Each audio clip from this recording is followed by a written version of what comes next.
আমার মা কালারা বাবারা ভাইরা এই গভীর রাতের মধ্যে একখানা ঘটনা বলি রে বাবা। বিসমিল্লাহ শরীফ কেউ পড়ে বিসমিল্লাহির রহমানির রহিমের কত বরকত রয়েছে, কতই না বরকত রয়েছে। একটা ঘটনা দিকে আগিয়ে নিয়ে যাই আপনাদের কাছে। বিসমিল্লাহ শরীফের কত বরকত রয়েছে। এই হযরত ঈসা আলাইহিস সালাম, হযরত ঈসা আলাইহিস সালাম কবর দিয়ে চলে যাচ্ছে।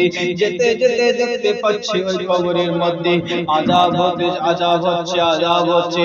ওই হযরত ঈসা আলাইহিস সালাম যে জরুরি কাজের জন্য চলে গেল, ওই কাজে যখন চলে যায় হযরত ঈসা আলাইহিস সালাম ওই কাজে যখন চলে গেল, ওই কাজ থেকে আসার পর আবার কাজ যখন শেষ হয়ে গেল, কাজ শেষ হয়ে যাওয়ার পর হযরত ঈসা আলাইহিস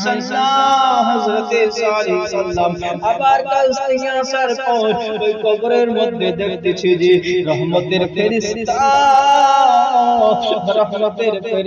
দেখতে পাই। হযরত ঈসা আলাইহিস সালাম দেখে হয়রান হয়ে গেল।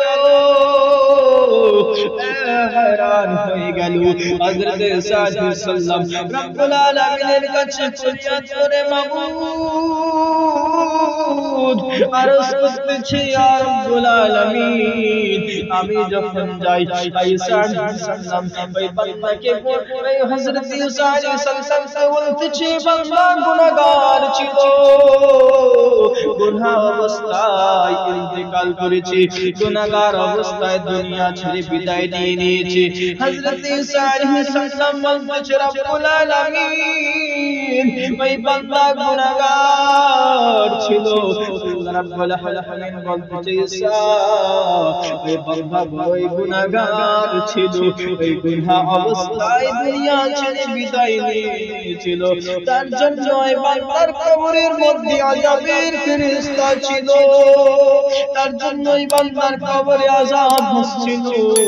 যখন এই বান্দা যখন মারা যায়, তার বিবিকে দুনিয়ার অবস্থায় গর্ভবতী অবস্থায় দুনিয়া ছেড়ে, ওই গর্ভবতী অবস্থায় তার বিবি ছিল, ওই বিবিকে বলে গেছিল যে সন্তান জন্মগ্রহণ করলে, ওই বিবির একটা সন্তান জন্মগ্রহণ করেছি, ওই সন্তান যখন বড় হয়ে গেল, ওই সন্তানকে মাদ্রাসার মধ্যে পড়তে দিয়েছে। ওই মাদ্রাসার মধ্যে যখন পড়তে দিয়েছে, ওই মাদ্রাসার মাওলানা সাহেব ওই সন্তানকে বিসমিল্লাহির রহমানির রহিম পড়াচ্ছে। আমি আল্লাহ ওই শর্মিন্দা হই, আমি আল্লাহ তার সন্তান তার ছেলে বিসমিল্লাহ পড়তেছি, ওটা না দেখে ওই কথা শোনার সঙ্গে সঙ্গে আমি আল্লাহ রাব্বুল আলামিন ওই বান্দার কবরে আযাব থেকে আযাবের ফেরেশতা আযাব ছিল, ওই বান্দার কবরের মধ্যে আমি রহমত বর্ষিত করতে লাগলাম। আমি বান্দা আমি যখন শুনতে পারলাম যে আমার নাম পড়তেছে জমিনের উপরে, আমি তাই বান্দার কবরের মধ্যে কি করে আযাব দি, ওই বান্দার কবরের মধ্যে আছে কি করে আযাব দি। দেখুন বন্ধু বাবারা ভাইরা, সন্তান দুনিয়ার বুকে বিসমিল্লাহ পড়েছি,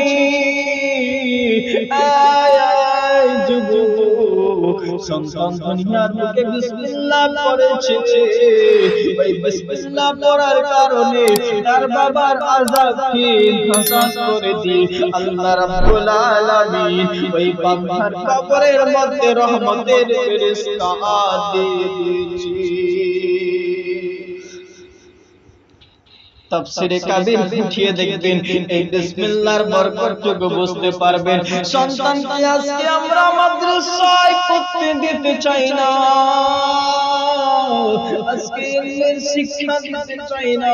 বিসমিল্লাহর দেখুন কত বরকত রয়েছে, সন্তান বিসমিল্লাহ পড়ছে, আল্লাহ সহ্য না করতে পেরে আল্লাহ রাব্বুল আলামিন তার বাবার আযাবকে মাফ করে দিয়ে জান্নাতের মধ্যে দাখিল করে দিয়েছে, তার কবরের মধ্যে রহমতের ফেরেশতা আছে। বন্ধু আজ আমরা সন্তানকে বাংলা পড়া দোয়ার দিকে এগিয়ে নিয়ে যাই। বিসমিল্লাহ পড়তে দিনা বন্ধু যুবক, এই মেলায় এসে যত ঘোরাফেরা করি একটাও কাজে আসবে না যতক্ষণ পর্যন্ত এই জায়গার মধ্যে বসে থাকবে। আমার আল্লাহ বলে, আমার যেখানে জিকির আজকার হয়, আমার হাবিবের জিকির আজকার হয়, ওই জায়গার মধ্যে আমি জান্নাতের বাগান বলে ঘোষণা করেছি। আজকে দেখবেন কত যুবক এদিক ওদিক ঘোরাফেরা করে রে বাবা। আজ দেখুন কত যুবক এদিক মেলায় ঠেলাঠেলি করতে থাকে। এটা আপনার খবরে কাজে আসবে না। আপনি এই জায়গার মধ্যে বসে জালসা শুনবেন, দুটা হাদিসের কথা শুনবেন। ওই দুটা যদি আমল করে নাই, এই আমল করার কারণে তোমার খবরে শান্তি হবে। আল্লাহ রাব্বুল আলামিন যদি খুশি হয়ে যায়, ওই হাদিসের কথার উপর আমল করার কারণে আপনার সমস্ত গুনাহ মাফ হয়ে যাবে। দেখুন বান্দা, দেখুন গুনাহগার কত ছিল, গুনাহগার অবস্থায় কে তার গুনাহগার অবস্থায় পৃথিবী ছেড়ে দিয়েছিল। আর দেখুন তার সন্তান বিসমিল্লাহ পড়েছে, এই বিসমিল্লাহ পড়ার কারণে আল্লাহ রাব্বুল আলামিন তার কবরের মধ্যে রহমত বর্ষিত করে। रहमत से बदल दिया गया है। আযাব ছিল, ওই আযাবকে রহমতে পরিণত করে দিয়েছি। আজকে সন্তানের ইলমের শিক্ষার দরকার আছে কিনা না, দুনিয়া শিক্ষা থেকে কোরআন শিক্ষা দেওয়ার দরকার আছে কিনা না, জোরে বলুন না একটু বেরাদার।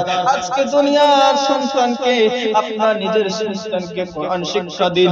কোরআন শিক্ষা দিলে আপনি ইন্তেকাল করবেন, আপনার সন্তান চেয়ে আপনার কবরের পাশে দুই হাত তুলে দোয়া করবে, রব্বুল আলামিন আমার আব্বার সমস্ত গুনাহ যেন মার্জনা হয়ে যায়।